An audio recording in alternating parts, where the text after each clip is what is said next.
Benni McCarthy is apparently back in the country. He's done some things with Supersport up to this point. There have been some things that have been shot with him.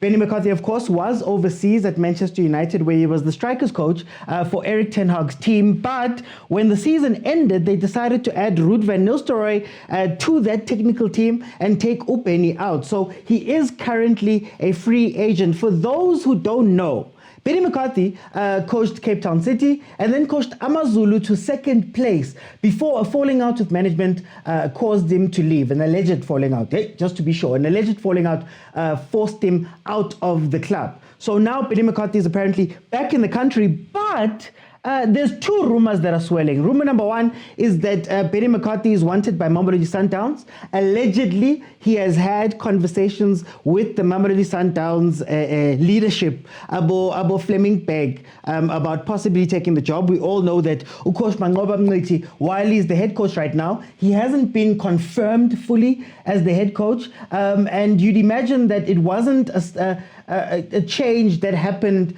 because it needed to happen or something that was planned. I feel as though Rulani left and they had their falling out and ubambisile man, Coach Mangoba. So there is that rumor that he's going to Sundowns. But now with Amazulu firing Pablo Franco Martin this past week, just a couple of days ago, it means that that vacancy at Amazulu is open and maybe they'd go back to him, which is a very interesting thing that would happen. Now, Benni McCarthy is a very good coach. I think Benni McCarthy is one of the standout local coaches. We saw what he did with Cape Town City. I believe he won the MTN 8, if I'm not mistaken. And then before and after that, he managed to take Amazulu into Africa.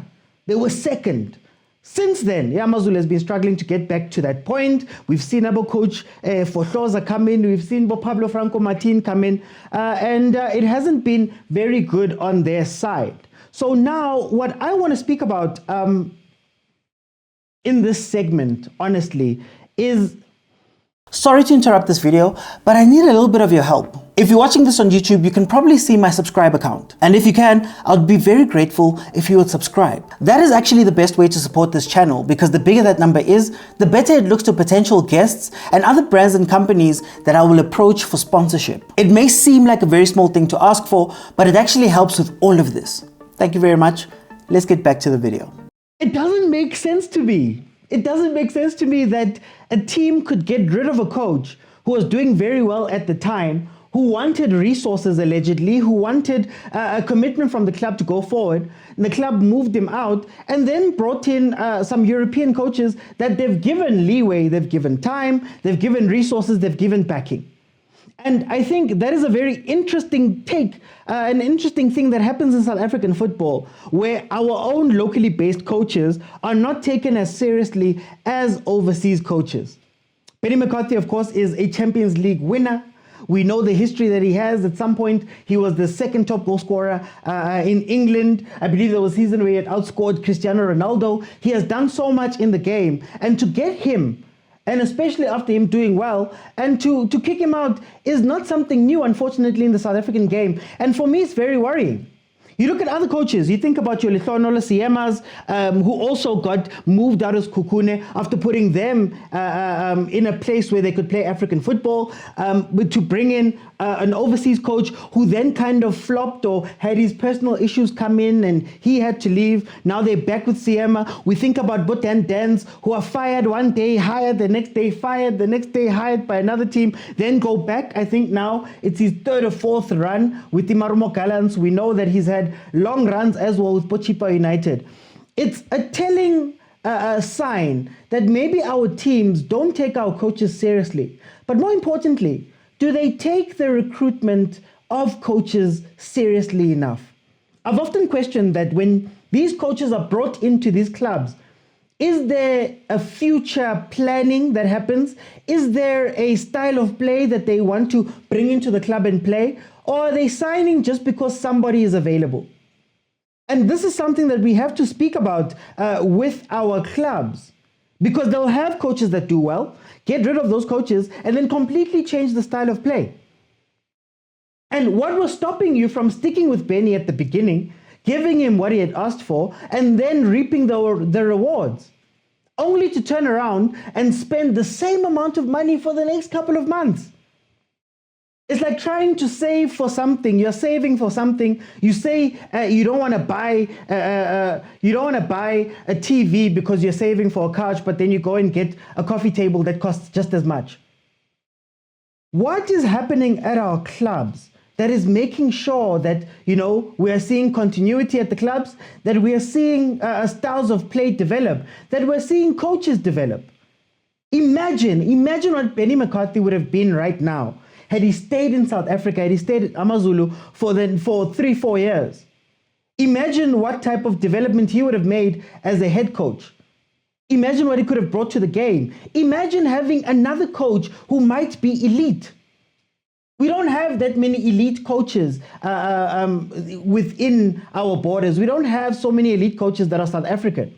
There's only a handful that you can point at, and only a handful that can actually do as well as he did at smaller clubs. So I really wonder what the planning processes for our clubs are. I really wonder what they're thinking, what they go through, what the boards and all of those guys have to say when they make these type of decisions.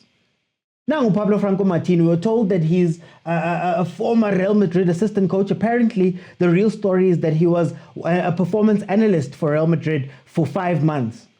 But they've been brought in with the UEFA A licenses. There's probably all types of costs that go with bringing in a foreigner into the country to come coach. And it's not to say that foreigners are bad. That's not what I'm arguing here. My argument is, what did he bring that was different to our local coaches? And why is it that the local coaches aren't taken seriously? I stand to be corrected, but I don't believe Pablo Franco Martin in his 2 seasons here had finished close to a top 8 spot. And also, maybe we need to start looking at ourselves also. The way that we treat the coaches, the way we speak about them, the way we praise them.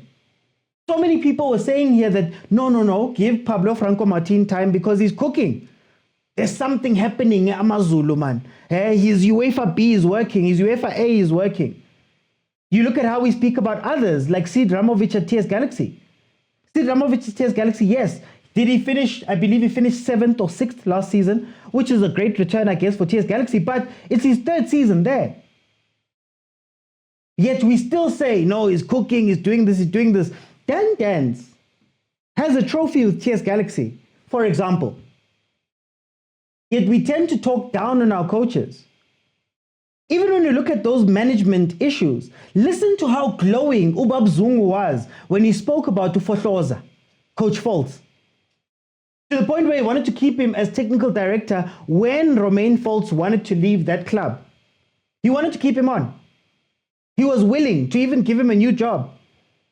Listen to how glowing he spoke about Pablo Franco Martin, even gave him a nickname, Tijimpi.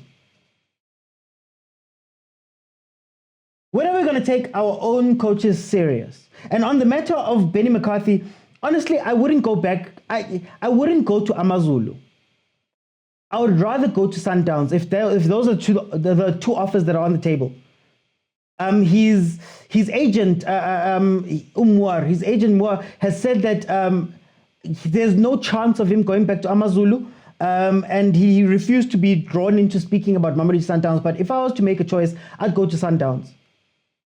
Because if Benni McCarthy can take Amazulu to number 2 with little resources, imagine what he can do at Mamelodi Sundowns, a team that for all intents and purposes functions like a top team, functions like a non-African team, unfortunately.